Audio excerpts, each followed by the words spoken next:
جی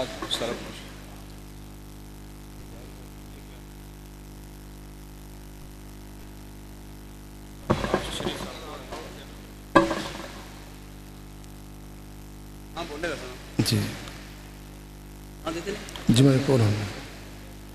حضرات محترم آپ تشریف رکھیں.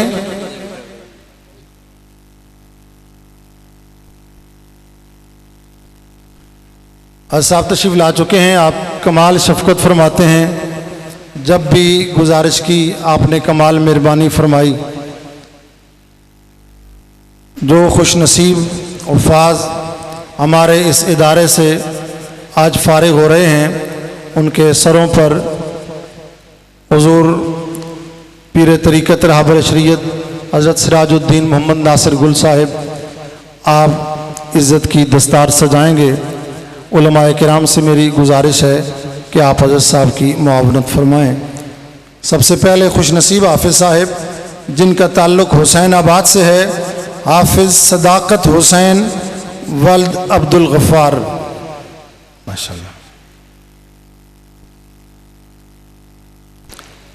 علامہ رضا المصطفیٰ صاحب سے گزارش ہے کہ آپ حضرت صاحب کے ساتھ معاونت فرمائیں اور بچے کے سر پہ دستار سجائیں. ماشاءاللہ.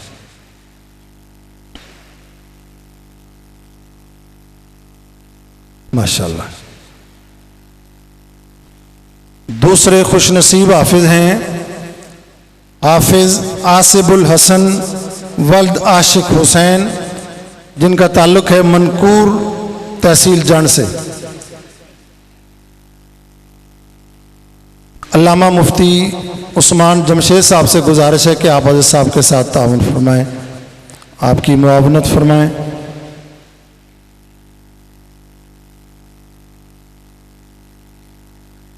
ماشاءاللہ.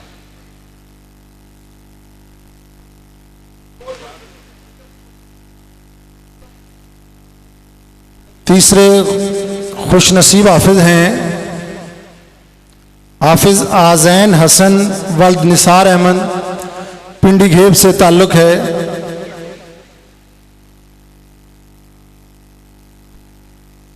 حضرت صاحب اس بچے کے سر پہ دستار رکھیں گے. علامہ سخاوت حسین نقشبندی صاحب سے گزارش ہے کہ آپ تشریف لائیں اور حضرت صاحب کے ساتھ معاونت فرمائیں.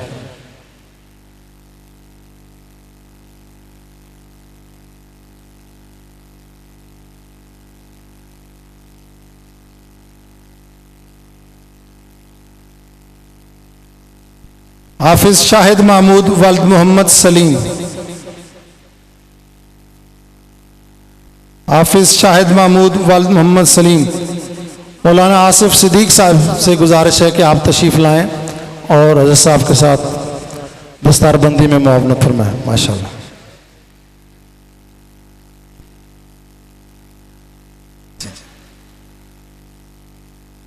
حافظ حبیب الرحمن ولد محمد شفیق جن کا تعلق پنڈی گھیب سے ہے.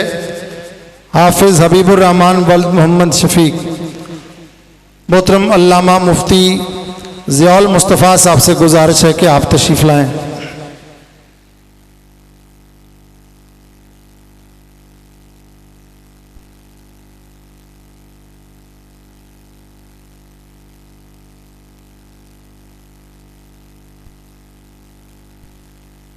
حافظ عرفان الحق ولد عطا محمد چکی. حافظ عرفان الحق ولد حافظ عطا محمد چکی. حافظ عطا صاحب کے یہ صاحبزادے ہیں. محترم صاحبزادہ حافظ محمد علی صاحب جو میرا شریف سے تشریف لائے ہیں، میری گزارش ہے آپ تشریف لائیں اور حضرت صاحب کے ساتھ دستار بندی میں معاونت فرمائیں.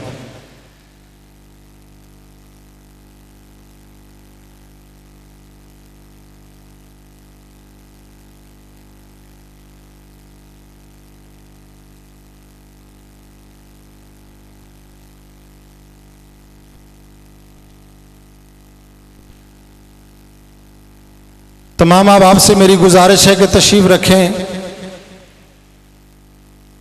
یہ طلبہ کو حفاظ کو ہار پہنانے والا سلسلہ آپ بعد میں جاری رکھیں کیونکہ وقت مختصر ہے. ہماری محفل میں موجود ہیں چھنگ شہر سے تشریف لائے عظیم مذہبی سکالر، محقق ملت، استاذ العلماء حضرت علامہ مولانا محمد عاطف رمضان سیالوی صاحب دور سے سفر کر کے ہمارے شہر میں تشریف لائے۔ مجھے قاضی صاحب بتا رہے تھے کہ ہم نے گزارش کی کہ آپ نے توحید و رسالت کے حوالے سے خطاب فرمانا ہے۔ ایک خوبصورت خطاب ہے ماشاءاللہ، خوبصورت عنوان ہے۔ میرے استاذ محترم اس حوالے سے فرماتے ہیں مقابل میں خدا کے نہیں کوئی خدا ٹھہرا، مقابل میں خدا کے نہیں کوئی خدا ٹھہرا، نہ امکان میں کوئی ممکن نظیر مصطفیٰ ٹھہرا، نہ امکان میں کوئی ممکن نظیر مصطفیٰ ٹھہرا، وہ اپنی ذات میں یکتا یہ تنہا مصطفیٰ ٹھہرا، ارے نہ اس کا دوسرا ٹھہرا نہ اس کا دوسرا ٹھہرا۔ میں اسی کے ساتھ ہی ملتجی ہوں حضرت علامہ مولانا محمد عاطف رمضان سیالوی صاحب سے کہ آپ اپنے خوبصورت انداز میں ہم سب کے قلوب و اذہان کو منور فرمائیں۔ نعرہ تکبیر، نعرہ رسالت، نعرہ تحقیق، نعرہ حیدری، آستانہ عالیہ مکھڈ شریف۔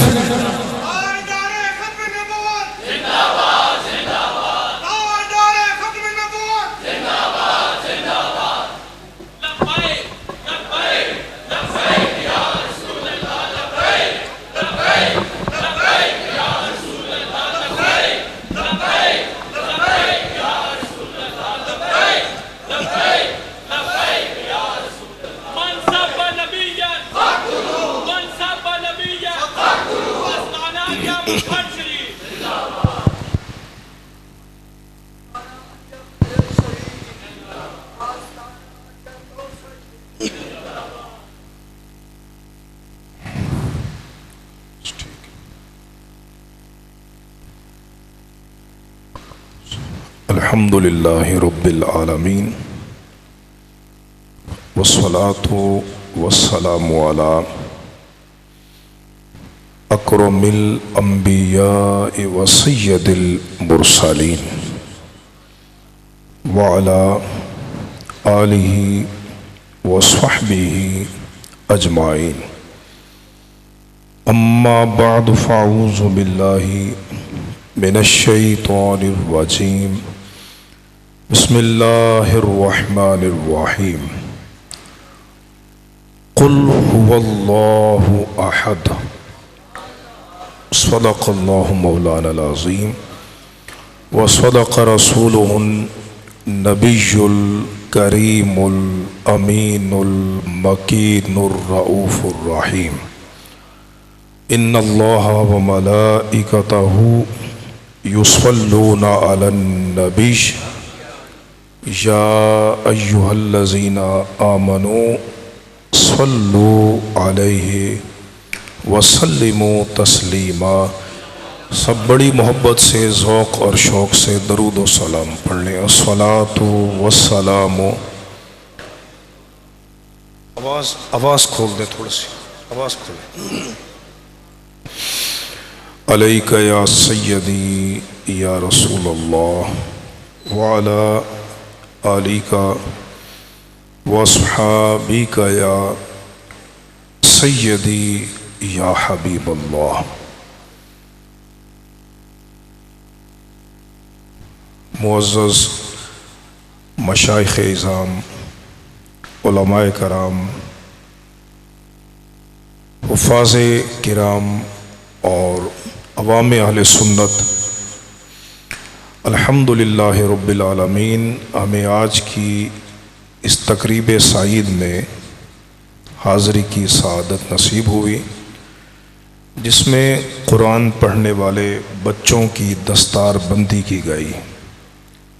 ایک دستار بندی آپ نے کی ہے اور ایک دستار بندی محشر کے میدان میں اللہ رب العزت کی طرف سے ہوگی۔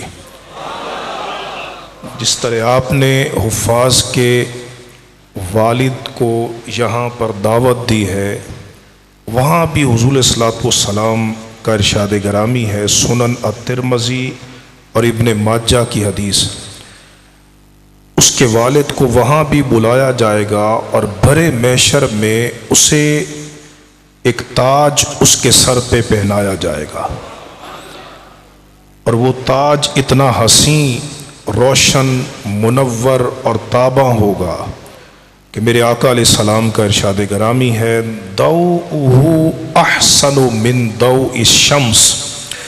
اس دن نہ کسی MNA کا کوئی منصب ہوگا، نہ کسی DC کی کوئی شان ہوگی، نہ کسی MPA کو کوئی پوچھنے والا ہوگا، لیکن رب حافظ قرآن کے والد کو اس دن بھی نور کا تاج پہنائے گا۔ ہم آج ان لوگوں کی عزت نہیں کرتے، لیکن خدا کی بارگاہ میں ان کی عزت کیا ہے، مرتبہ کیا ہے۔ میرے آقا علیہ السلام نے فرمایا کہ اگر باپ کو رب اتنی بڑے محشر میں عزت عطا کرے گا تو تمہارا کیا گمان ہے، فما ظنکم بالذی عمل بہذا، تمہارا کیا گمان ہے کہ جو قرآن پر خود عمل پیرا ہے، جس نے قرآن کو اپنے سینے سے لگا کے رکھا ہے، جو شب و روز رب کے قرآن سے متمسک رہتا ہے، اللہ رب العزت کے قرآن کی تلاوت کرتا رہتا ہے، اس کی زیارت کرتا ہے اور اس کو اپنے سینے میں محفوظ کرتا ہے، سوچو رب اس حافظ قرآن کو کتنا مقام عطا فرمائے۔ یہ بڑی سعادت کی بات ہے، اور اس میں انسان کی دنیا بھی ہے، اس میں آخرت بھی ہے۔ باقی یہ میرا موضوع نہیں، جو قرآن مجید کی آیت کریمہ میں نے آپ کے سامنے تلاوت کی ہے، سورۃ الاخلاص، ہر مسلمان کو یاد ہے سوائے چند سیاسیوں کے۔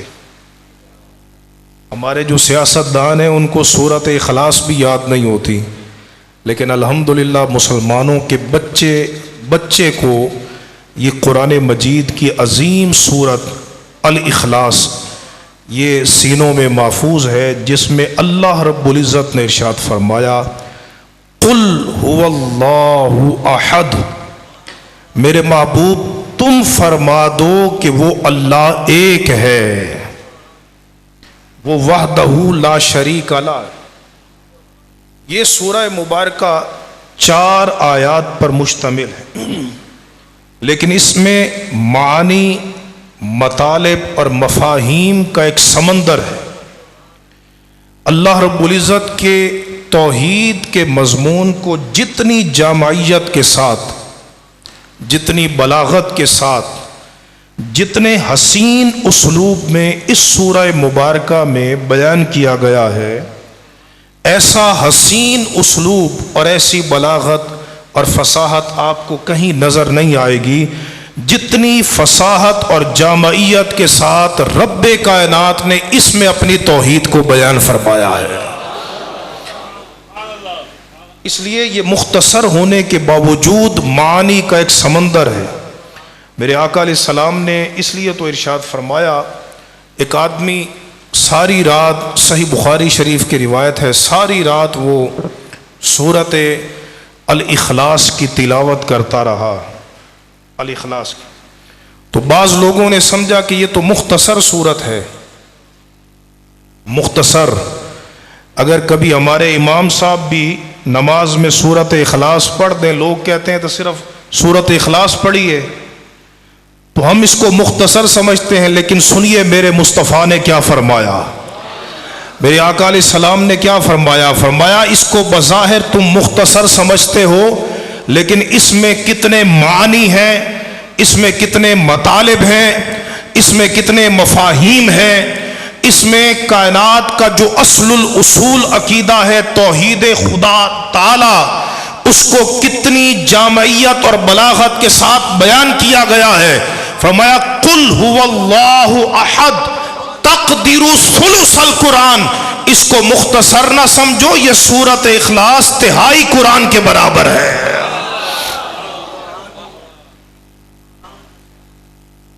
یہ تہائی قرآن کے برابر ہے۔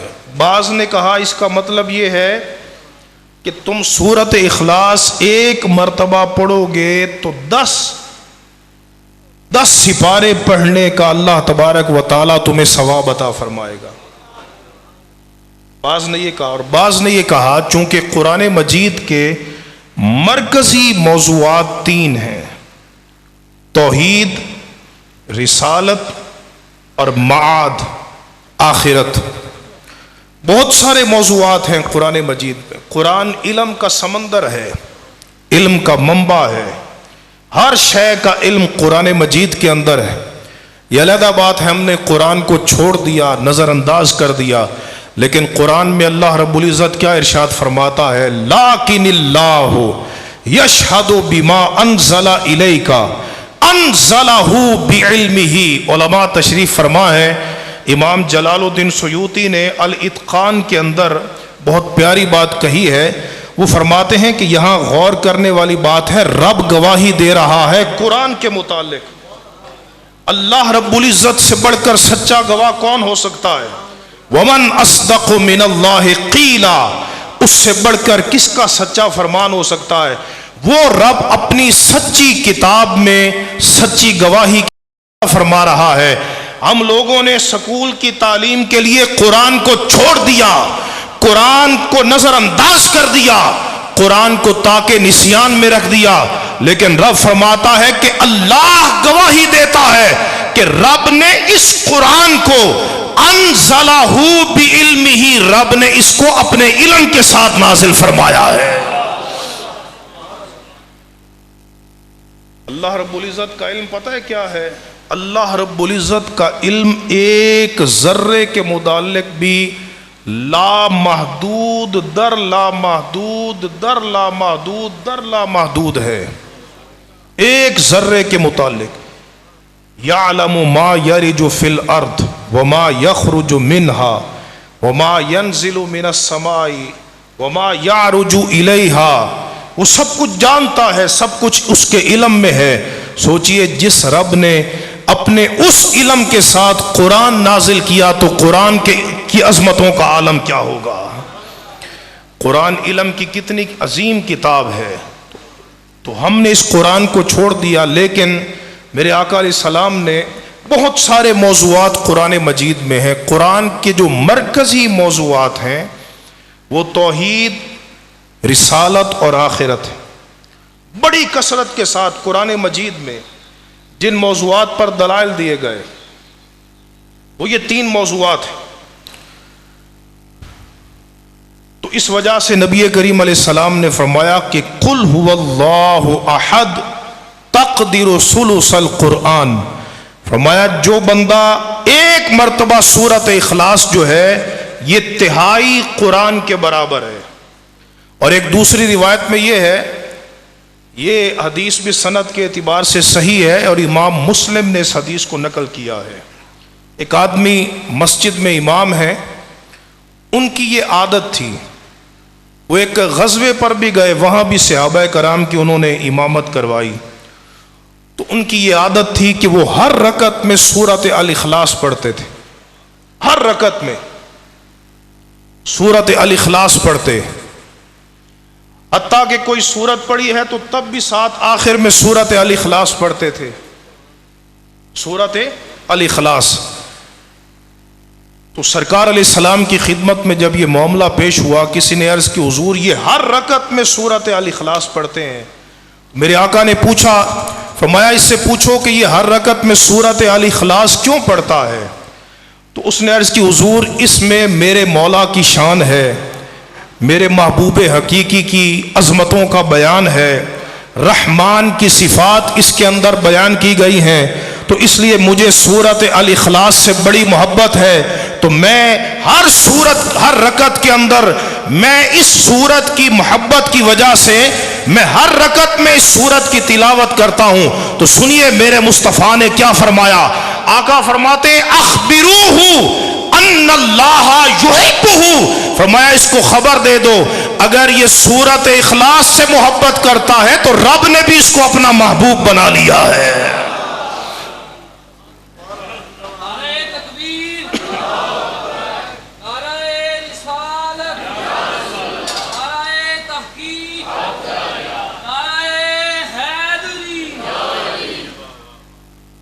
صورت الاخلاص کی محبت سے بندہ خدا کا محبوب بن گیا.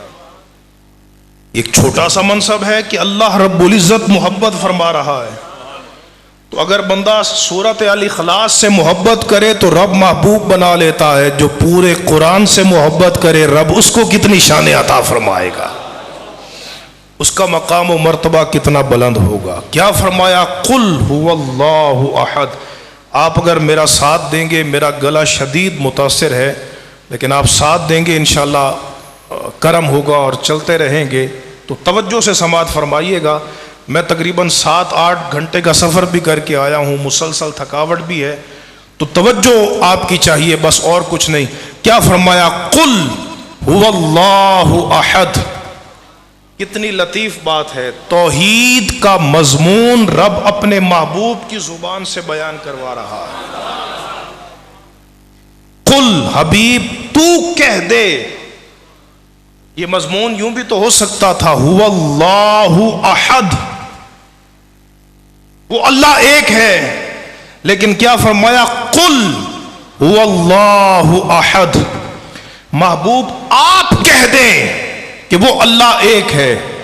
اپنی توحید کو محبوب کی زبان سے بیان کیا, لیکن قربان جائیں جہاں محبوب کی شان ہے وہاں رب فرماتا ہے محمد الرسول اللہ. وہاں قل نہیں فرمایا بلکہ وہاں پہ فرمایا محمد الرسول اللہ. گویا کہ یہ تقسیم بیان کر رہی ہے کہ خدا کی شان مصطفیٰ بیان کرتے ہیں, مصطفیٰ کی شان خود خدا بیان کرتا ہے. ہم نے جھگڑے ڈالے ہوئے ہیں, توحید علیحدہ ہے, رسالت علیحدہ ہے, ہم نے یہ جھگڑے ڈالے ہوئے ہیں, لیکن رب دیکھیے اللہ نے توحید اور رسالت کو کتنا مقترن کر دیا. آپ بخاری شریف اگر کسی نے پڑھی, علماء تشریف فرما ہے, اس میں یہ بات موجود ہے. سرکار علیہ السلام نے اسلام کی 5 بنیادیں بیان کی ہیں, اور پہلی بنیاد میں حضور نے کیا فرمایا؟ شہادت اللہ الہ الا اللہ وَأَنَّ مُحَمَّدَ رَسُولُ اللَّهِ. یہ ہے بظاہر 2 چیزیں, لیکن حضور نے ان کو ایک کر کے بیان کیا. بلکہ ایک مقام پر صراحتاً موجود ہے أَتَدْرُونَ مَا الْإِيمَانُ بِاللَّهِ وَحْدَهُ. جانتے ہو اکیلے اللہ پر ایمان کیا ہے؟ فرمایا اکیلے اللہ پر ایمان یہ ہے کہ ان تشہد اللہ الہ الا اللہ وان محمد رسول اللہ. اکیلے اللہ پر ایمان یہ ہے کہ خدا کو بھی مانے, مصطفیٰ کو بھی مانے. سو جو مصطفیٰ کو نہ مانے, نہ اس نے مصطفیٰ کو مانا ہے, نہ مصطفیٰ کے خدا کو مانا ہے. خدا کو بھی وہی مانتا ہے جو اس کے محبوب علیہ السلام کو مانتا ہے. اب دیکھیے کیا یہودی اللہ کو نہیں مانتے؟ مانتے ہیں. عیسائی اللہ کو نہیں مانتے؟ مانتے ہیں. حتیٰ کہ مشرک ہندو بت پرست وہ بھی اللہ کو مانتا ہے. وَلَئِن سَأَلْتَهُم مَّنْ خَلَقَ السَّمَاوَاتِ وَالْأَرْضِ لَيَقُولُنَّ خَلَقَهُنَّ الْعَزِيزُ الْعَلِيمُ. محبوب تم ان سے پوچھو مشرکوں سے آسمان و زمین کو کس نے پیدا کیا ہے, وہ کہیں گے غالب اور علم والے خدا نے پیدا کیا ہے. مانتے ہیں اللہ کے وجود کو, خالق بھی مانتے ہیں, مالک بھی مانتے ہیں. بتوں کو عبادت میں شریک کرتے تھے, لیکن آپ دیکھیے رب کسی کا ماننا قبول نہیں کرتا. نہ یہودی کا قبول, نہ عیسائی کا قبول, نہ قادیانی کا قبول, نہ کسی مشرک کا ماننا قبول. رب اسی کا قبول کرتا ہے جو زبان مصطفیٰ سے سن کر مصطفیٰ کو مان کر خدا کو ایک مانتا ہے. صلی اللہ تعالی علیہ. اور کتنی لطیف بات ہے یہاں پر قل هو اللہ احد. یہاں اس کے ساتھ اب قرآن کھول کر دیکھیے, اس کے متصل جو صورت ہے وہ کون سی ہے؟ تبت یدا ابی لہب وتب. علماء تشریف فرما ہے اس کا شان نزول کیا ہے. شان نزول صحیح بخاری کے اندر موجود ہے. میرے آقا علیہ السلام نے جب بلایا کافروں کو کہ قولوا لا الہ الا اللہ تفلحوا, اللہ کو ایک مان لو فلاح پا جاؤ گے, کامیاب ہو جاؤ گے. اس وقت ابو لہب نے گستاخی اور بے ادبی کا کلمہ کہا. گستاخی اور بے ادبی کا میری زبان اجازت نہیں دیتی کہ میں اپنی زبان پر وہ کلمہ لے کر آؤں. بخاری شریف میں آیا ہے. تو اس نے اپنی انگلی کے اشارے سے حضور علیہ الصلوۃ والسلام کی طرف اشارہ کیا تو اللہ رب العزت نے پوری سورت اس کافر کی مذمت میں نازل فرمائی، اور اتنے جلال اور غضب میں کہ پورے قرآن میں اتنا جلال آپ کو نظر نہیں آئے گا جو اس گستاخ بے ادب اور منقص کے رد میں اللہ رب العزت نے پوری سورت نازل فرمائی. یہاں سے پتہ چلا گستاخی رسول کا مسئلہ کوئی عام مسئلہ نہیں ہے، یہ کوئی عام مسئلہ نہیں، یہ معمولی بات نہیں، اللہ کے نزدیک بہت بڑی بات ہے. رب کائنات نے سارے قرآن میں کسی کافر کا نام لے کر اس کی مذمت میں پوری سورت نازل نہیں کی، لیکن گستاخ رسول اللہ کی نگاہ میں اتنا گرا ہوا ہے کہ رب نے پوری سورت اس گستاخ کے رد میں نازل فرمائی ہے. تبت یدا ابی لہب وتب. اچھا، یہاں جو لطیف بات ہے وہ یہ ہے، دونوں صورتیں ساتھ ملی ہوئی ہیں. یہاں اللہ رب العزت نے قل نہیں فرمایا، جہاں محبوب کے گستاخ کو جواب دینا ہے وہاں اللہ رب العزت نے قل نہیں فرمایا، اور جہاں اپنی توحید کی بات ہے وہاں رب کائنات فرماتا ہے قل هو اللہ احد. محبوب تو کہہ دے. یہ ہے توحید اور رسالت کا ربط، یہ ہے توحید اور رسالت کا لزوم. جن لوگوں نے رسالت کو توحید سے جدا کر دیا، ذرا قرآن تو پڑھ کے دیکھو، قرآن میں جہاں تمہیں خدا کی توحید نظر آئے گی وہیں مصطفیٰ جان رحمت کی رسالت نظر آئے گی. تم نے قرآن کو کیا سمجھا ہے؟ وہ تو رب وعدہ کرتا ہے کہ محبوب وعدہ کرتا ہے، حبیب میں نے تیرے ذکر کو یوں بلند کیا ہے. صحیح ابن حبان کی حدیث، محبوب تیرے ذکر کو یوں بلند کیا ہے کہ اذا ذکرت ذکرت معی. محبوب جہاں بھی میرا ذکر ہوگا تو میں خدا کے ذکر کے ساتھ میرے مصطفیٰ کا ذکر کیا جائے. یہ ہے قرآن کا تصور. تو سورت اخلاص میں اللہ قل فرما رہا ہے، لیکن تبت یدا میں قل نہیں فرمایا. توحید کی بات اللہ رب العزت محبوب کی زبان سے کروا رہا ہے، جبکہ محبوب کی عزت کا دفاع خود رب کائنات قرآن نازل فرما کے اللہ تبارک و تعالی فرما رہا ہے. اس طرح کسی کافر نے کہا لست مرسلا، میرے حضور نے اس کا جواب نہیں دیا، میرے حضور نے جواب نہیں دیا. پہلے نبیوں کے بارے میں طریقہ یہ تھا کہ وہ خود جواب دیتے، خود جواب دیتے. کسی نے بے وقوف کہہ دیا تو وہ اپنی قوم سے کہنے لگے یا قوم لیس بی صفاحۃ ولکنی رسول من رب العالمین. اے میری قوم میں بے وقوف نہیں، میں رب العالمین کا رسول ہوں. حضرت موسیٰ علیہ السلام فرعون کے سامنے جواب دیتے وہ کہنے لگے کہ حقیق علی اللہ اقول علی اللہ الا الحق. میں اللہ کا رسول ہوں، میں اللہ پہ جھوٹ نہیں بول سکتا، لیکن یہ بارگاہ مصطفیٰ ہے، اور اس بارگاہ کی خدا کی بارگاہ میں یہ قدر و منزلت ہے کہ جس گستاخ نے بے ادبی کی، یہاں میرے محبوب نے خود جواب نہیں دیا بلکہ محبوب سے پہلے خدا نے قرآن نازل فرما کے جواب دیا.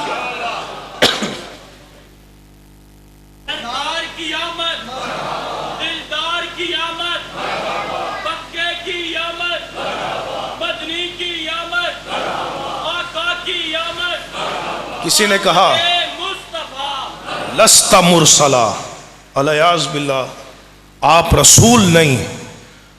تو اللہ رب العزت نے قسمیں اٹھا کر جواب دیا.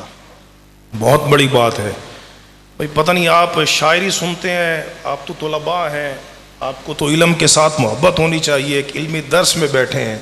قرآن کی بات سنیے، قرآن کس طرح محبوب کی شان کو بیان کرتا ہے. اے خدا اے رضا خود صاحب قرآن ہے، مداح حضور تجھ سے پھر ممکن ہے کب مدحت رسول اللہ کی. قرآن پڑھا کریں، قرآن کس طرح محبوب کی شان کو بیان کرتا ہے. اللہ رب العزت نے قسمیں اٹھا کے فرمایا یاسین والقرآن الحکیم انک لمن المرسلین. میں پیارے مجھے حکمت والے قرآن کی قسم ہے، میرے مصطفیٰ تو سچے رسولوں میں سے ہے. حضرت عبداللہ بن عباس رضی اللہ تعالیٰ عنہما فرماتے ہیں اللہ رب العزت نے کسی نبی کی رسالت پر قسم نہیں اٹھائی، کسی رسول کی رسالت پر، رسول کی رسالت پہ قسم نہیں اٹھائی. وہ سارے رسول ہیں، لیکن محبوب کی شان اللہ کی بارگاہ میں اتنی بلند ہے کہ رب کائنات اپنے محبوب کی رسالت پر قسم اٹھا رہا ہے. حضرات محترم، اللہ رب العزت نے اپنی توحید کے مضمون کو محبوب کی زبان سے بیان کیا.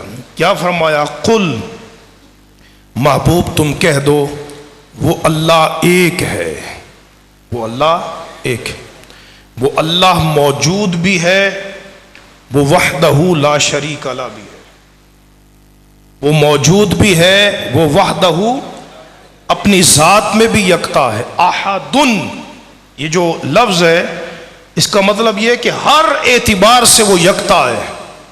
وہ اپنی ذات میں بھی یکتا ہے، وہ اپنی صفات میں بھی یکتا ہے، وہ اپنے افعال میں بھی یکتا ہے، اور کوئی مخلوق میں اس کے ہمسر اور برابر نہیں ہے. لیس کمثلہ شیء، اس کی مثل کوئی نہیں ہے. وہ مثل سے بھی پاک ہے، وہ برابری سے بھی پاک ہے، وہ کفو اور شریک سے بھی پاک ہے. حضرات محترم، میں چند باتیں توحید کے متعلق عرض کروں گا. ہمارے اس بات کو سمجھنا بہت ضروری ہے کہ ہمارا الحمدللہ اہل سنت کا عقیدہ ہے کہ کائنات کا خالق موجود بھی ہے اور وہ وحدہ لا شریک لہ بھی ہے. وہ موجود ہے، کائنات کا ایک ایک ذرہ اس کے وجود پہ دلالت کر رہا ہے. کائنات کا ایک ایک پتا اس کی حکمت اور اس کے علم پہ دلالت کر رہا ہے. وَفِي كُلِّ شَيْءٍ لَهُ آیَةٌ تدل علی انہ واحد. امام فخر الدین رازی تفسیر کبیر میں نقل فرماتے ہیں، وہ فرماتے ہیں اگر بندہ نگاہ بصیرت کھول کے دیکھے اور نگاہ تدبر کھول کے کائنات کی وسعتوں کا مشاہدہ کرے تو اسے ماننا پڑے گا یہ کائنات اتفاقی حادثہ نہیں، بلکہ اس کائنات کو بنانے والا خدا موجود بھی ہے اور وہ وحدہ لا شریک لہ بھی ہے. ایک ایک ذرہ اس کے وجود پہ گواہ ہے، ایک ایک پتا اس کے وجود پہ گواہ ہے. آپ نے خوبصورت مسجد بنائی ہوئی ہے، کوئی عقل کا اندھا کہہ سکتا ہے کہ یہ مسجد خود بخود بن گئی، اتفاقی طور پہ بن گئی. یہاں مسجد میں روشنی کا بھی انتظام ہے، ہوا کا بھی انتظام ہے، یہاں مسجد میں فرش بھی بچھا ہوا ہے، حسن بھی ہے، خوبصورتی بھی ہے. تو یقیناً اس کے پیچھے ایک مدبر کی تدبیر ہے، اس کی سوچ ہے، اس کی فکر ہے، اس کا علم ہے، اس کی کاریگری ہے، صنائی ہے، حکمت ہے، جس کی بنیاد پر اس نے یہ ساری مسجد کو تشکیل دیا ہے. تو میرے بھائی، سوچنے کی بات ہے، اگر یہ چھوٹی سی مسجد مدبر کے بغیر نہیں بنتی، صنع کے بغیر نہیں بنتی، تو پھر یہ زمین کا فرش کیسے بچھ گیا، یہ آسمان کی چھت کیسے بن گئی، یہ سورج چاند ستاروں کے کمکمے کیسے روشن ہو گئے، یہ ہواؤں کے سمندر کیسے رواں دواں ہو گئے.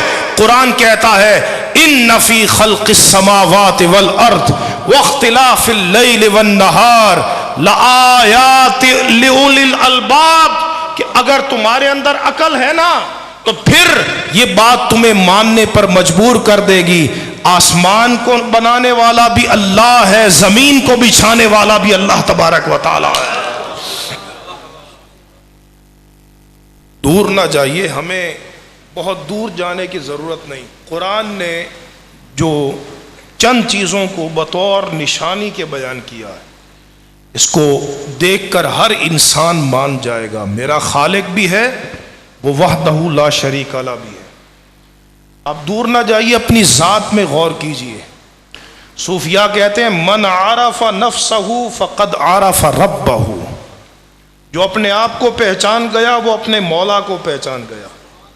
جو اپنے آپ کو پہچانے، قرآن مجید میں بار بار فرمایا فَلْيَنْظُرِ الْإِنسَانُ مِمَّا خُلِقَ، انسان کو غور کرنا چاہیے وہ کس چیز سے پیدا ہوا ہے، کس چیز سے پیدا ہوا ہے۔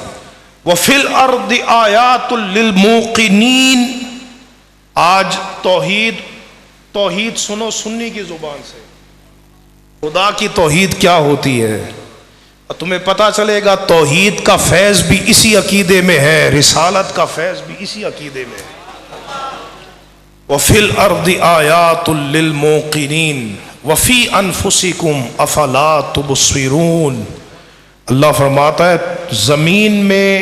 زمین میں یقین والوں کے لیے نشانیاں ہیں، اور تمہاری اپنی جانوں میں، نفسوں میں اگر تم نگاہ بصیرت رکھتے ہو تو بڑی نشانیاں ہیں۔ کیا نشانیاں ہیں؟ بے شمار نشانیاں ہیں، لیکن میں دو تین آپ کے سامنے رکھتا ہوں۔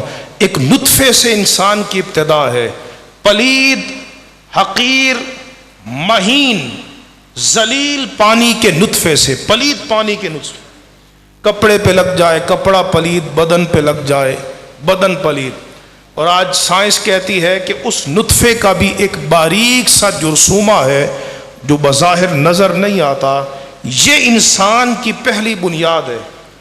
اس بے جان نطفے سے ایک جیتا جاگتا انسان وجود میں آئے، جس میں حواس خمسہ بھی ہوں، دیکھنے کی قوت بھی ہو، قوت سامعہ بھی ہو، جس میں قوت مدرکہ بھی ہو، جس میں قوت ناطقہ بھی ہو، جس میں کائنات کو مسخر کرنے کی صلاحیت اور استعداد بھی ہو، جس میں کمال درجے کا توازن ہو، جس میں کمال درجے کا اعتدال ہو۔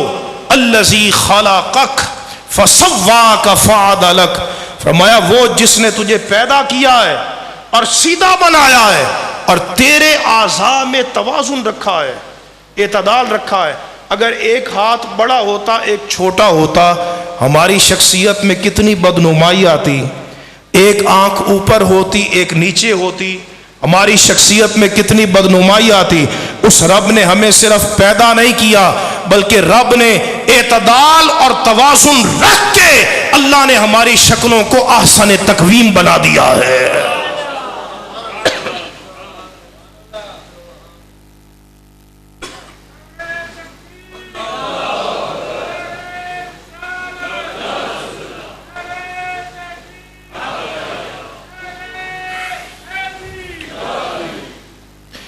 حضرت امام غزالی علیہ رحمت نے کیا خوبصورت بات کی، بہت خوبصورت بات۔ یہ عقیدہ اس لیے بھی مضبوط کرنا ضروری ہے کہ ہماری عملی اصلاح ہو جائے۔ اگر ہمیں یہ یقین ہونا ہمارا رب موجود ہے، ہمیں دیکھتا ہے، ہم تنہائی میں بھی گناہ نہیں کریں گے۔ کوئی تنہائی میں زنا کرتا ہے لوگوں سے چھپ کر، اگر اس کا یقین ہوتا کہ میرا رب ہے وہ گناہ نہ کرتا۔ جو لوگوں سے چھپ کر رشوت لیتا ہے، اگر اس کا یقین ہوتا میرا رب ہے وہ لوگوں سے چھپ کر رشوت نہ لیتا۔ تو یہ ہمارا چونکہ اس میں عملی اصلاح بھی ہے، عملی اصلاح، تو اس لیے امام غزالی علیہ رحمت فرماتے ہیں ایک دیوار پر تصویر بنی ہو، تصویر، تو لوگ اس تصویر کی تعریف کرتے ہیں، اس کے حسن کی تعریف کرتے ہیں، بنانے والے کی مہارت کا اعتراف کرتے ہیں، کہتے ہیں کتنا ماہر کاریگر ہے جس نے خوبصورت نقش بنایا ہے، کہتے ہیں کہ نہیں، تعریف کرتے ہیں کتنا بہترین اس نے جناب یہ نقش بنایا ہے۔ امام غزالی فرماتے ہیں بندے تجھ پر تعجب ہے کہ بے جان تصویر کے مصور کے وجود کو مانتا ہے، اس کی تعریف کرتا ہے اور اس کے کمال کا معترف ہے، اور اپنے خالق اور مصور کو بھول جاتا ہے جس نے تجھے بے جان نطفے سے جیتا جاگتا انسان پیدا کیا، جس نے تجھے ہاتھ عطا کیے، جس نے چلنے کے لیے تجھے پاؤں عطا کیے، جس نے دیکھنے کے لیے تجھے قوت باصرہ عطا فرمائی، جس نے تجھے احسن تقویم پر پہنچا دیا۔ اگر بے جان تصویر کا کوئی نہ کوئی مصور ہے تو پھر تیرا بھی تو کوئی نہ کوئی خالق ہے۔ حضرت عمر فاروق سے پوچھا گیا، امام فخر الدین رازی تفسیر کبیر میں نقل فرماتے ہیں، حضرت عمر فاروق رضی اللہ تعالیٰ عنہ، آپ سے پوچھا گیا خالق کے وجود کی دلیل کیا ہے؟ فرمایا تیرا چہرہ دلیل ہے۔ یہ بات بڑی گہرائی پر مبنی ہے۔ حضرت فاروق اعظم فرما رہے ہیں جن کو میرے آقا نے اپنا بچا ہوا دودھ عطا فرمایا اور عرض کی حضور اس دودھ کی کیا تعبیر ہے؟ فرمایا یہ علم مصطفی کا فیضان ہے جو میں نے عمر کو عطا فرما دیا ہے۔ وہ عمر خدا کی شان کس طرح بیان فرما رہے ہیں۔ کسی نے پوچھا حضرت دلیل کیا ہے؟ فرمایا تمہارا چہرہ دلیل ہے۔ پوچھا کیسے دلیل ہے؟ فرمایا یہ جو تمہارا چہرہ ہے نا، یہ ایک کان کی لو سے دوسرے کان کی لو تک اور ماتھے سے ٹھوڑی تک یہ جو چہرہ ہے، کبھی سوچا ہے کہ اس چہرے میں تمام انسانوں کے اعضاء مشترک ہیں؟ آنکھیں ہر انسان کی ہیں، ناک ہر انسان کی ہے، ہونٹ ہر انسان کے ہیں، رخسار ہر انسان کے ہیں، ابرو ہر انسان کے ہیں۔ جب اعضاء مشترک ہوں تو شکل بھی ایک جیسی آنی چاہیے، شکل بھی ایک جیسی آنی چاہیے، اعضاء مشترک ہوں۔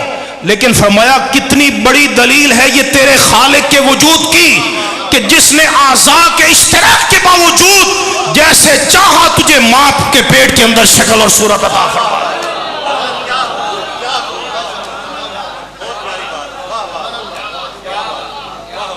باپ کا چہرہ بیٹے سے جدا ہے، بیٹے کا چہرہ باپ سے جدا ہے، ماں کا چہرہ بیٹی سے جدا ہے، بہن کا بہن سے جدا ہے، بھائی کا بھائی سے جدا ہے۔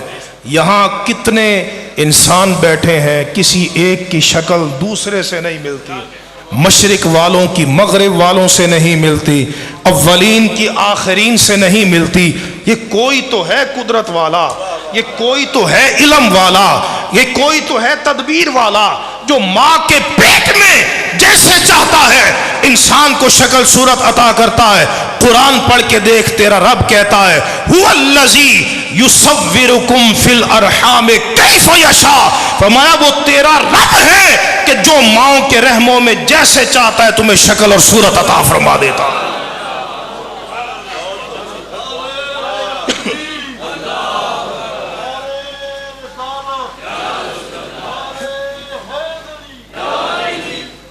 پھر قرآن پڑھ، قرآن مجید میں تیرے رب نے تجھے پھر غور و فکر کی دعوت دی ہے۔ کس چیز میں؟ بڑی عام چیز، لیکن اس میں معرفت بہت بڑی ہے۔ علیحدہ بات ہے بھئی ہماری عقل چلتی ہے دھوکہ بازی میں، ہم نے خدا کے بندوں سے فراڈ کیسے کرنا ہے، دھوکہ کیسے کرنا ہے، ہم نے جناب رشوت کیسے لینی ہے، حرام کس طرح کمانا ہے، ہماری عقل چلتی ہے ان کاموں میں۔ حالانکہ اگر ہم عقل کا صحیح استعمال کریں تو ہمیں بڑے معارف ملیں گے۔ اب قرآن ایک سادہ سی چیز، عام سی چیز میں بہت بڑی دلیل بیان کر رہا ہے۔ قرآن کی بات ہے، میں نے پہلے بیان کیا کہ انزلہ بعلمہ، یہ با الساق کے لیے اللہ نے اپنے علم کے ساتھ قرآن کو نازل کیا ہے، اپنے علم کے ساتھ۔ وہ کیا دلیل ہے؟ سادہ سی دلیل، یہ جو آپ دودھ پیتے ہیں اس کو قرآن دلیل کے طور پہ پیش کر رہا ہے۔ کبھی دودھ میں غور کیا ہے؟ اب رب کا قرآن پڑھو، ان لکم فی الانعام لعبرہ نسقیکم مما فی بطونہ من بین فرث ودم لبنا خالصا سائغا للشاربین۔ اللہ فرماتا تمہارے لیے چوپایوں میں عبرت ہے، نشانی ہے، دلیل ہے۔ کیسے دلیل ہے؟ ایک گائے نے سبزہ کھایا، چارہ کھایا، اس کا نظام ہضم کا مرحلہ طے ہو گیا۔ اب یہ تو سب کو معلوم ہے، اسی سبزے سے اس کا خون بنتا ہے، اسی سبزے سے چارے سے اس کا گوبر بنتا ہے، اسی سبزے اور چارے سے گائے کا دودھ بنتا ہے، اسی سے بنتا ہے نا، گوبر بھی اسی سے بنتا ہے۔ گوبر پلید ہے، خون بھی پلید ہے، دو نجس چیزیں ہیں، ایک چارے سے بن رہی ہیں، اسی سے پاک صاف دودھ بن رہا ہے۔ وہ ایک قوام ہے. قرآن فرماتا ہے من بین فرث و دم لبنن، فرمایا کہ وہ گوبر اور خون کے درمیان میں خالص دودھ ہوتا ہے. یہ جو دودھ والے کام کرتے ہیں، اگر گائے کے دودھ میں خون آئے تو آپ منہ لگانا گوارا نہیں کریں گے. ایسا ہی ہے نا، اگر اس میں گوبر ہو آپ پینا گوارا نہیں کریں گے، پینا گوارا نہیں کریں گے. دو پلید چیزیں ہیں، ان میں ایک حصہ اس قوام کا خون پر مشتمل ہے، ایک حصہ گوبر پہ مشتمل ہے، ایک حصہ دودھ پہ مشتمل ہے. قرآن ہمیں بار بار یہ دعوت دیتا ہے کہ میرے بندو غور کرو، میری قدرت کیا ہے، میری عظمت کیا ہے، میری شان کیا ہے، میری سطوت کیا ہے، میری کبریائی کیا ہے. میں کس طرح تمہارے سامنے اپنی قدرت کے نظارے دکھاتا ہوں. سوچو یہ کون ہے کہ جو گائے کے پیٹ سے تمہیں یوں صاف شفاف دودھ نکال کے دیتا ہے کہ نہ اس میں خون کا قطرہ ہے نہ گوبر کا ذرہ اس میں موجود ہے. وہ کون ہے؟ وہ گائے ہے. گائے کو تو پتہ ہی نہیں ہے. وہ دودھی ہے، وہ گائے کا دودھ دہنے والا ہے. وہ کون ہے؟ وہ صرف تیرا رب ہے جو اپنی قدرت سے، تدبیر سے وہ گائے کا دودھ تمہیں صاف ستھرا خالصاً سائغ للشاربین، وہ ایسی قدرت والا ہے کہ دو پلید چیزوں کے درمیان سے پاکیزہ دودھ اپنے بندوں کو عطا فرماتا ہے. کہیں وہ تمہیں بڑی بڑی نشانیاں ہیں کائنات میں. یہ ابھی میں آیا ہوں، راستے میں پہاڑوں کا سلسلہ ہے. قرآن نے بار بار اس کو ہمیں دلیل کے طور پہ پیش کیا ہے، لیکن یہ بڑی بڑی نشانیاں ہیں. سورج ہے، چاند ہے، آسمان ہے. اس کی نشانیاں تو چھوٹی چھوٹی چیزوں میں ظاہر ہیں، چھوٹی چھوٹی چیزوں میں. بس میں بات کو اختتام کی طرف لے کے آ رہا ہوں. چھوٹی چھوٹی چیزوں میں وہ کیسے ظاہر ہیں؟ آپ نے شہد کھایا ہوگا. یہ شہد کیسے ملتا ہے؟ یہ ایک مکھی ہے، چھوٹی سی مکھی ہے، جس کا کوئی دماغ نہیں ہے، جس کی کوئی عقل نہیں، جس کا کوئی مدرسہ نہیں، جس کی جناب کوئی یونیورسٹی نہیں جہاں سے وہ انجینئرنگ کرے اور وہ کوئی مہارت حاصل کرے. وہ چھوٹی سی مکھی پہاڑوں میں، درختوں میں، اونچی جگہوں پر ایک چھتا بناتی ہے، گھر بناتی ہے. وہ گھر ہوتا ہے مسدس، 6 اضلاع پہ مشتمل ہوتا ہے. 6 اضلاع پر جو مسدس گھر ہے، حضرت فرما ہے مسدس جو گھر ہے وہ بغیر پرکار کے نہیں بنتا. ماہر بھی ہو تو اس کے لیے پرکار کی ضرورت ہے. جنہوں نے ریاضی پڑھی ہوئی ہے، مسدس جو گھر ہے، لیکن وہ مکھی بناتی ہے. اچھا مسدس کیوں بناتی ہے؟ کہ اس میں شہد کا ذخیرہ زیادہ ہوتا ہے، شہد کا ذخیرہ زیادہ ہوتا ہے. وہ مکھی وہ گھر بناتی ہے، وہ مسدس ہوتا ہے. پھر وہ مکھی جاتی ہے دور دراز علاقوں سے، پھلوں کے پھولوں کے رس چوستی ہے، جن میں جو پھولوں کے رس ہوتے ہیں پھیکے ہوتے ہیں، ان میں مٹھاس نام کی شے نہیں ہوتی. وہ پھیکے رس اپنے پیٹ میں جمع کر کے اسی راستے پر واپس جا کر وہ اس میں اپنے گھر میں جا کر اس پھیکے رس کو انڈیلتی ہے. رب کائنات اسے میٹھے شہد سے تبدیل فرما دیتا ہے.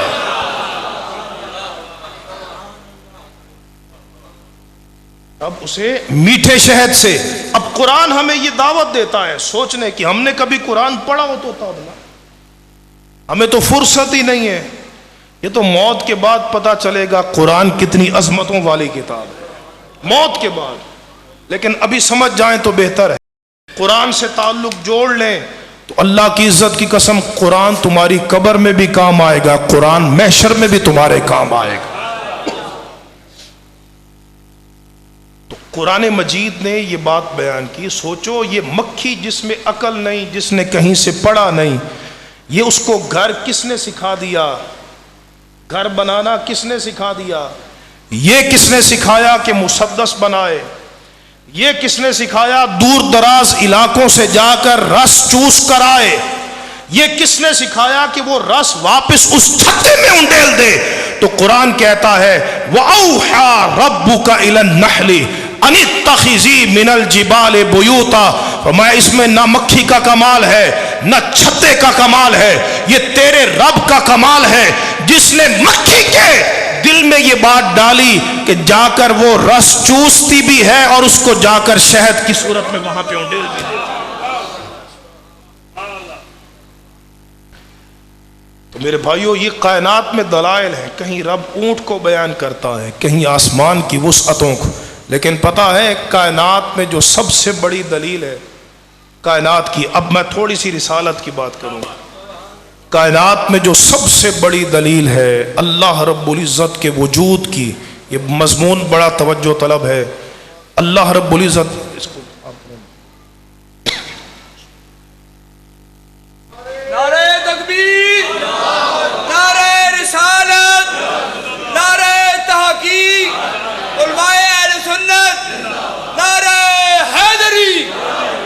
اللہ رب العزت کے وجود کی سب سے بڑی دلیل، اللہ رب العزت کے علم کی سب سے بڑی دلیل، سب سے بڑی دلیل، سب سے بڑی برہان وجود مصطفیٰ صلی اللہ تعالی علیہ وسلم. کائنات کی ساری دلیلیں خاموش دلیلیں ہیں. کوئی تمہیں نہیں بتائے گا اپنی زبان سے کہ ہم خدا کے وجود کی دلیل ہے، لیکن اس کائنات میں ایک وجود ایسا ہے کہ جو نطق کے ساتھ تمہیں بول کر بتاتا ہے خدا موجود بھی ہے، وحدہ لا شریک لہ، موجود بھی ہے. اچھا بعض لوگ توحید اس رنگ میں بیان کرتے ہیں، یہ بات بڑی توجہ طلب ہے. ہمارا اور ان کا جو فرق ہے، توحید اس رنگ میں بیان کرتے ہیں کہ ہر شے کا مالک اللہ ہے، لیکن اللہ کسی کو دیتا کچھ نہیں ہے، نہ نبی کے ہاتھ میں کچھ ہے نہ ولی کے ہاتھ میں. پوری توجہ طلب یہ بات. ہم کہتے ہیں یہ توحید تو یہودیوں والی توحید ہے. قرآن پڑھ کے دیکھیے، یہ توحید یہودیوں والی توحید ہے. یہودی بھی کہتے تھے کہ اللہ ہر چیز کا مالک ہے لیکن دیتا نہیں ہے. ید اللہ مغلولہ، وہ کہتے اللہ کے ہاتھ بندھے ہوئے ہیں. تو کیا فرمایا؟ بل یداہ مبسوطتان ولعنوا بما قالوا. اللہ فرماتا ہے میں نے ان کو اس وجہ سے ملعون قرار دے دیا کہ وہ کہتے ہیں اللہ ہر شے کا مالک تو ہے لیکن دیتا کسی کو کچھ نہیں، اس کے ہاتھ تو کشادہ ہیں، ينفق کیف یشاء، وہ جیسے چاہتا ہے اپنے بندوں کو عطا فرماتا ہے. ہم جو توحید مانتے ہیں وہ یہ کائنات کی ہر شے کا خالق اللہ ہے، مالک اللہ ہے، کائنات کی ہر شے کو پیدا کرنے والا اللہ ہے. لیکن ہمارا یہ بھی عقیدہ ہے کہ وہ خدا جس کو چاہتا ہے بغیر حساب کے عطا بھی فرماتا ہے. قل اللہم مالک الملک تؤتی الملک من تشاء، اے اللہ ملک کا مالک تو ہے لیکن تیری شان ہے تو جس کو چاہتا ہے ملک عطا بھی فرما دیتا ہے. میں آپ کو بات بس اختتام کی طرف لے کے آ رہا ہوں، مضمون سمجھ میں آ جائے گا. اللہ رب العزت کی عطا کیا ہے؟ مالک تو ہر شے کا ہے لیکن عطا کیا ہے؟ میں آپ کے سامنے صحیح مسلم، سنن ترمذی، مسند احمد بن حنبل، یہ حدیث کی 3 کتابوں کی حدیث پیش کر رہا ہوں. حدیث سند کے اعتبار سے صحیح ہے. آخری جو جنتی ہوگا، جو جنت میں جائے گا، آخری جنتی، ادنا درجے کا جنتی، پچھلی امتوں کا ہوگا، سب سے زیادہ گناہگار، جو جہنم سے عذاب بھگت کر جنت میں جائے گا. پتا ہے رب اس کو کتنا عطا کرے گا؟ کتنا عطا کرے گا؟ یہ جو ہماری زمین ہے، حدیث مسلم کے اندر لفظ ہے، اس زمین جتنی 10 زمینوں کا رب اسے وہاں مالک بنائے گا. مربوں کی بات نہیں، اس زمین جتنی 10 زمینوں، اور وہ خالی زمینیں نہیں ہوں گی کہ وہ جناب وہ خالی زمینیں پڑی ہیں، نہیں.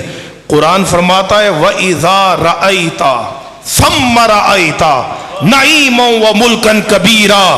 فرمایا تو وہ وہاں جہاں بھی دیکھے گا ہر طرف تجھے نعمتیں ہی نعمتیں نظر آئیں گی، بہت بڑی سلطنت نظر آئے گی، کہیں سونے کے محل، کہیں چاندی کے محل، کہیں دودھ کی نہریں، کہیں شہد کی نہریں، اور رب اس کو کیا کرے گا؟ رب کائنات اس ادنا درجے کے جنتی کو وہاں مالک بنا دے گا۔ یہ ہے رب کی عطا۔ امام ترمذی روایت کرتے ہیں، اس میں لفظ ہیں ان ادنا اہل الجنت منزلۃ لمن ينظر الى جنانی ونعیمی وسرری وخدمی مسیرۃ الف سنہ او کما قال علیہ السلام۔ اور میں ادنا درجے کا جو جنتی ہوگا نا، ادنا درجے کا جنتی جہنم سے سزا بھگت کے جائے گا، رب اس کو کیا دے گا؟ 1000 سال تک، 1000 مہینے نہیں، 1000 کلومیٹر نہیں، 1000 سال تک، 1000 سال تک۔ فرمایا وہ اپنے خادموں کو بھی دیکھ رہا ہوگا۔ ساڈا تو یہ حال ہے، میں پچھلے بندے نظر نہیں پہ آندے، اور وہ ادنا درجے کا جنتی ہوگا، اس پر رب کی عطا کیا ہوگی؟ 1000 سال تک وہ اپنے خادموں کو، اپنی نعمتوں کو، اپنے محلات کو، اپنی حور و قصور کو دیکھ رہا ہوگا۔ اور حضور نے فرمایا تسرح حیث شاءت، وہ جہاں چاہے گا چشم زدن میں اپنی جنت میں پہنچ جائے گا۔ اور یارو سوچو، یہ ہے رب کی شان عطا، وہ مالک ہر شے کا ہے۔ جس رب نے ادنا درجے کے جنتی کو جنت میں یہ شان عطا کی ہے، یہ قوت بصارت عطا کی ہے، سوچو جو رب ادنا درجے کے جنتی کو یوں عطا کرتا ہے، وہ اپنے مصطفیٰ کو کتنا عطا فرماتا ہے۔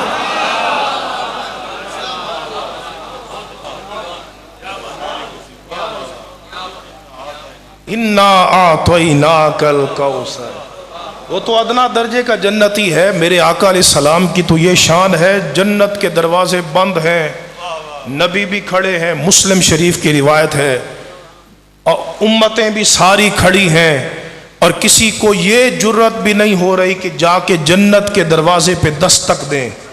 جنت کے دروازے، میرے کریم نبی علیہ السلام نے ارشاد فرمایا انا اول من یحرک حلق الجنہ، وما، میں سب سے پہلے جا کر جنت کے دروازے پہ دستک دوں گا، مجھ سے پہلے کوئی جنت کے دروازے پہ دستک بھی نہیں دے گا۔ وہ جنت کے دروازے کھل جائیں گے تو وہ پوچھے گا، خادم رضوان پوچھے گا من انتا، آپ کون ہیں؟ حضور فرماتے ہیں میں کہوں گا انا محمد صلی اللہ علیہ وسلم۔ آقا کا نام سننے کی دیر ہوگی، جنت کے بند دروازے کھل جائیں گے، اور خازن جنت کہے گا بکا امرتو لا افتح لاحد قبلک، حضور میرے رب نے یہی حکم دیا تھا، جب تک محبوب نہ آئے کسی کے لیے جنت کے دروازے نہیں کھولنے ہیں۔ تو یارو، جو رب ادنا درجے کے جنتی کو اتنا کچھ عطا کرے گا، جس محبوب کے تصدق میں رب نے جنت بنائی ہے، اور جس محبوب کو اللہ نے فرمایا ہے وَلَسَوْفَ يُعْطِيكَ رَبُّكَ فَتَرْضَىٰ، تیرا رب تجھے اتنا عطا کرے گا محبوب تو راضی ہو جائے گا، اس نے محبوب کو کتنا عطا کیا ہوگا۔ وَلَسَوْفَ يُعْطِيكَ دَاسْتُسَاں فَتَرْضَىٰ، تھی پوری آس اساں، لجپال کرے سی پاس اساں، وشفا تشفا جد پڑیاں۔ حضرات محترم، اگر آپ اجازت دیں میں صرف اختتام میں 2 حدیثیں پڑھ دوں کہ اللہ نے اپنے محبوب کو کیا کچھ عطا کیا ہے۔ مالک وہی ہے، لیکن جو رب عطا کرے ہمیں ماننا چاہیے، ہمیں ماننا چاہیے۔ پہلی حدیث سن لیں جی حوالے کے ساتھ،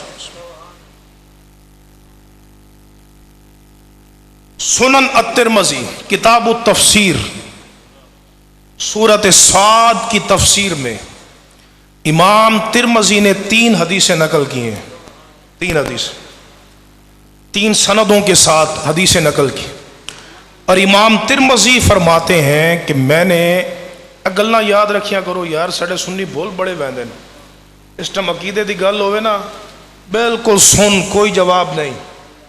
حوالہ دے کے جا رہا ہوں، علماء تشریف فرما ہے، یہ آپ کو دکھا دیں گے کتاب التفسیر سورۃ صاد کی تفسیر میں، اور امام ترمذی فرماتے ہیں سألت الشیخ محمد ابن اسماعیل ان ھذا الحدیث فقال حدیث حسن صحیح۔ امام ترمذی فرماتے ہیں میں نے اپنے استاذ اپنے شیخ امام بخاری سے پوچھا تو امام بخاری نے فرمایا یہ حدیث سند کے اعتبار سے صحیح ہے۔ وہ حدیث کیا ہے؟ بہت لمبی چوڑی حدیث ہے، لیکن سرکار علیہ السلام فرماتے ہیں رأیت ربی عز وجل، میں نے اپنے رب کو دیکھا ہے، میں نے اپنے رب کو دیکھا ہے۔ اللہ رب العزت نے پوچھا محبوب ملائے اعلیٰ بحث کر رہے تھے، ان کے بحث کا موضوع کیا تھا؟ حضور فرماتے ہیں میں نے عرض کی ربی انت عالم، تو بہتر جانتا ہے۔ فرمایا کہ اللہ تبارک و تعالی نے اپنا دست قدرت جو اس کے شیان شان ہے میرے سینے کے درمیان، میرے دو شانوں کے درمیان رکھا، میں نے اس کی ٹھنڈک اپنے سینے میں محسوس کی۔ جب رب نے مجھے اپنے نور مطلق کا فیض عطا کیا تو میری نگاہ سے پردے اٹھ گئے، اور کیسے پردے اٹھ گئے؟ فَعَلِمْتُ مَا فِي السَّمَاوَاتِ وَمَا فِي الْأَرْضِ، رب نے آسمانوں کے پردے بھی میں مصطفیٰ کی نگاہ سے اٹھا لیے، رب نے زمین کے پردے بھی اٹھا لیے، سو میں مصطفیٰ آسمان کی ہر شے بھی جانتا ہوں، میں زمین کی ہر شے بھی جانتا ہوں۔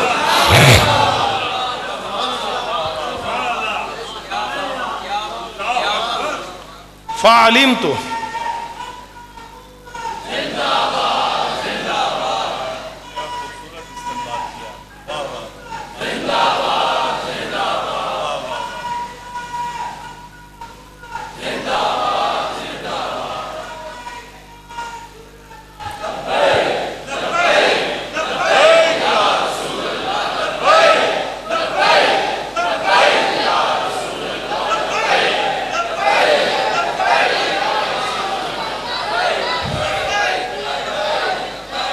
میری بات مکمل، ختم نبوت زندہ۔ کیا فرمایا؟ فَعَلِمْتُ، عقیدے کی اصلاح کر کے جائیں، لوگوں کی نمازوں سے دھوکہ نہ کھائیں، لوگوں کے نعروں سے دھوکہ نہ کھائیں کہ توحید توحید کا نعرہ لگائیں اور رب کے حبیب کی شان کو نہ مانیں، ان چیزوں سے دھوکہ نہ کھائیں۔ اللہ رب العزت کی بارگاہ میں سب سے پہلے محبوب کی شان ہے، پیچھے کوئی اور عمل قبول کیا جاتا۔ کیا فرمایا؟ فَعَلِمْتُ مَا فِي السَّمَاوَاتِ وَمَا فِي الْأَرْضِ، فرمایا میں آسمانوں کی ہر شے بھی جان گیا، میں زمین کی ہر شے بھی جان گیا۔ تبھی تو میرے آقا کبھی قبر والوں کے احوال بیان کرتے ہیں کہ قبر والوں کو عذاب دیا جا رہا ہے۔ تبھی تو میرے آقا سے کوئی آ کے پوچھتا ہے حضور یہ بتائیے میرا بیٹا جنت میں ہے یا جہنم میں؟ تو میرے آقا کیا فرماتے ہیں؟ انہو لفی جنت الفردوس، تیرا بیٹا جنت الفردوس میں ہے۔ کبھی میرے آقا فرماتے ہیں والذی نفسی بیدہ انہو الآن لفی انہار الجنت ینغمس فیہا، فرمایا کہ اس ذات کی قسم جس کے قبضہ قدرت میں میری جان ہے، میں دیکھ رہا ہوں مائز اس وقت جنت کی نہروں میں غوطے لگا رہا ہوں۔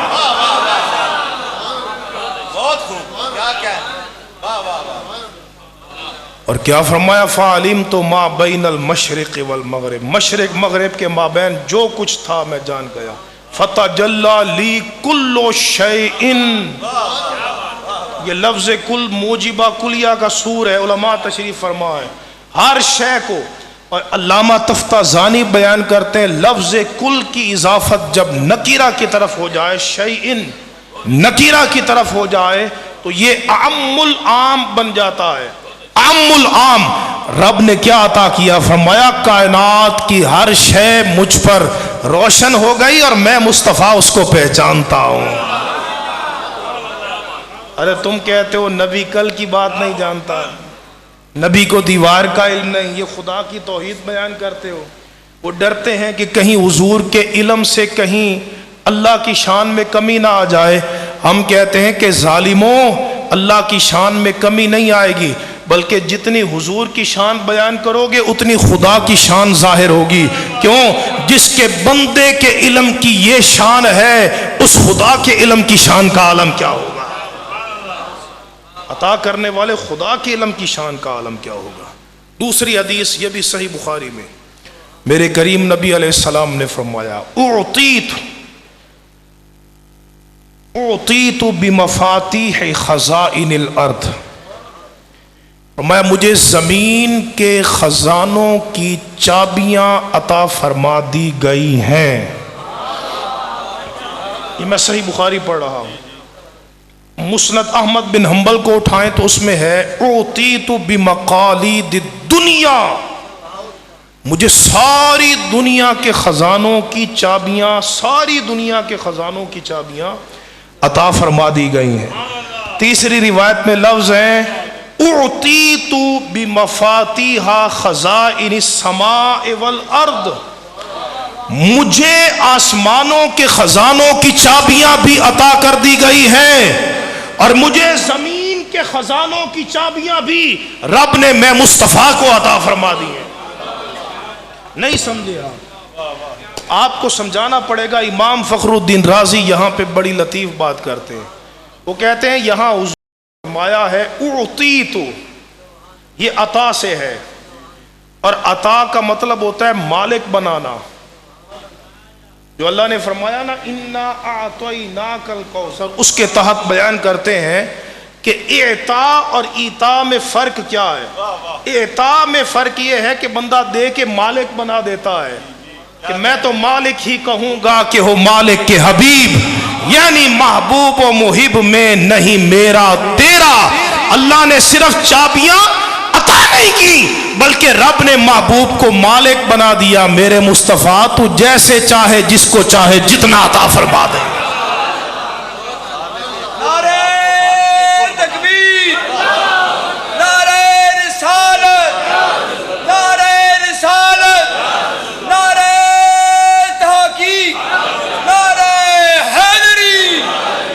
لوگ کہتے ہیں نبی کے اختیار میں کیا ہے، بتائیے یہ خدا کی تو بے ادبی ہے کہ نہیں؟ اللہ نے شیطان کو اتنی طاقت دی ہے، اشرف علی تھانوی نے بھی لکھا ہے کہ وہ ایک لحظے میں مشرق سے مغرب تک مسافت طے کر لیتا ہے۔ اگر رب نے شیطان کو اتنی طاقت دی ہے، اللہ نے فرعون کو زمین کا مالک بنایا، نمرود کو طاقت دی، دجال کو رب دے گا، وہ زمین کو حکم دے گا، وہ سبزہ اگائے گی، آسمان بارش برسائے گا۔ ظالموں، یہی تم نے توحید کی قدر کی ہے کہ جو خدا دشمنوں کو اتنا عطا کرتا ہے وہ پیاروں کو کتنا عطا فرماتا ہو۔ کیا عظیم جملہ بولا ہے، واہ واہ واہ، دوستاں را کجا کنی محروم، دوستاں را کجا کنی محروم، تو کے بدشمنا نظرداری، جو اپنے در سے دشمنوں کو بھی محروم نہیں کرتا وہ پیاروں کو کتنا عطا کرتا ہو۔ یہ اس کی عطا کی بات ہے، اس کی تبھی تو کوئی آ کے جنت کا سوال کرتا ہے حضور سے، تو میرے آقا مطلق فرماتے ہیں سل، مانگ مانگ، شے کوئی نہیں دسی۔ علم معانی کا قاعدہ ہے جب مفعول معذوف ہو تو اس میں عموم ہوتا ہے، مفعول معذوف ہو تو عموم ہوتا ہے۔ میرے آقا نے نہیں فرمایا سونا مانگ، چاندی مانگ، جنت مانگ، نہیں فرمایا، بلکہ فرمایا سل ربیہ، ربیہ مانگ۔ شیخ محقق کو بھی لکھنا پڑا از اطلاق سوال کہ فرمود سل و تخصیص نہ کرد بمطلوب بے خاص، معلوم می شود کہ کار ہما بدست ہمت و کرامت اوست، اگر خیریت دنیا و عقبہ آرزو داری، بدرگاہش بیا و ہرچے می خواہی تمنا کن۔ کہتے ہیں سل کے اطلاق سے معلوم ہوا میرے مصطفیٰ کو اللہ نے جو چاہے رب کی عطا سے جس کو چاہے جتنا عطا فرما دے۔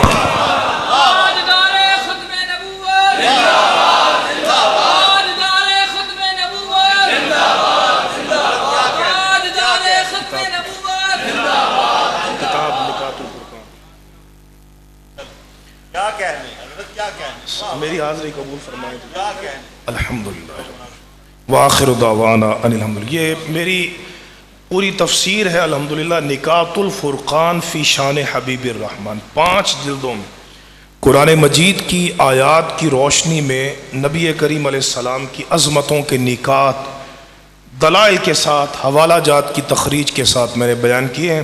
یہ بھائی کے پاس وہ کتاب ہے، ان سے رابطہ کر لیں۔ وآخر دعوانا علماء تشریف فرمائیں. اگر حالت تشفی نہیں ہوئی تو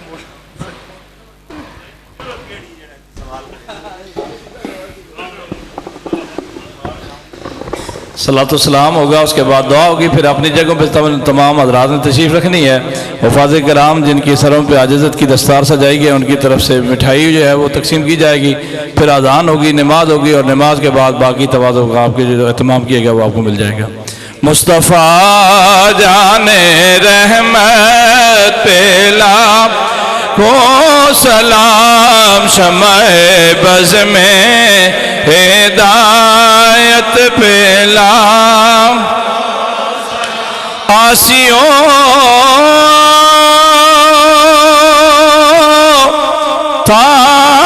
تھام لو دامن مصطفیٰ، آسیوں تھام لو دامن مصطفیٰ، دامن مصطفیٰ، آسیوں تھام لو دامن مصطفیٰ، اور پڑھو رب کی رحمت پہ لاکھوں سلام، مصطفیٰ جان رحمت پہ لاکھوں سلام، شمع بز میں ہدایت پہ، یا الہی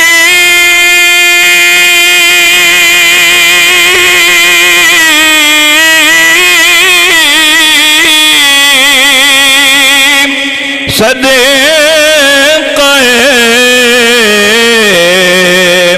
آل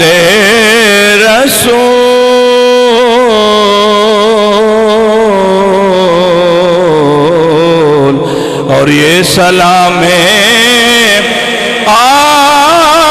عاجزانہ ہو قبول. تشریف رکھیں اپنی.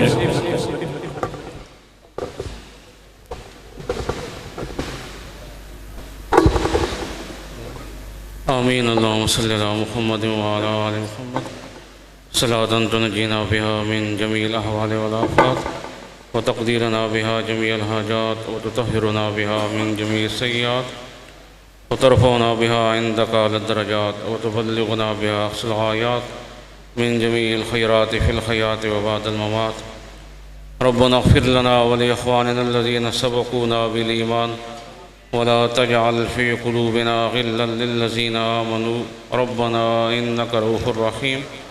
ربنا آتنا في الدنيا حسنة وفي الآخرة حسنة وقنا عذاب النار وادخلنا الجنة مع الأبرار يا عزيز يا غفار. اللهم ارزقنا حب حبيبك الكريم وارزقنا اتباعه واحينا على سنته وتوفنا على ملته واحشرنا في زمرته وتحت لوائه واسقنا بكاسه ونفعنا بمحبته. آمين. اللهم فرج هم المهمومين ونفس كرب المكروبين واقض الدين عن المدينين واشف مرضانا ومرضى المسلمين بجاه نبيك الكريم وصلى الله تعالى على خير خلقه ونور عرشه محمد وعلى آله وصحبه. دعا کرو سارے حضرات جتنے بیمار ہوں جس جگہ گھراں ہسپتال یا اللہ انہیں شفا کامل عطا فرما، تمامانی جسمانی روحانی بیماریاں دور فرما. یا اللہ ساڑھے گھراں رحمتاں برکتاں نازل فرما، تمام نے نیک مقاصد پورے فرما. سید کائنات نے سچی محبت عطا فرما، آپ نقش قدم چلنے توفیق عطا فرما. یا اللہ قرآن کریم پڑھنے نہیں سمجھنے نہیں امن توفیق عطا فرما. وقت موت دیدار مصطفیٰ عطا فرما، قبر نے اندر اپنی پہچان عطا فرما. میدان معاشر نبی علیہ السلام نے شفاعت نصیب فرما. وصلی اللہ تعالیٰ علی خیر خلق کی حضور.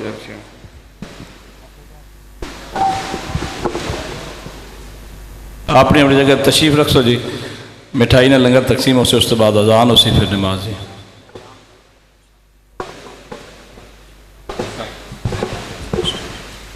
جن حضرات نے بھی استادوں کی کتابیں لینی ہیں دروازے پہ لڑکا کتابیں دے رہے ہیں، حضرات جا کے خرید سکتے ہیں۔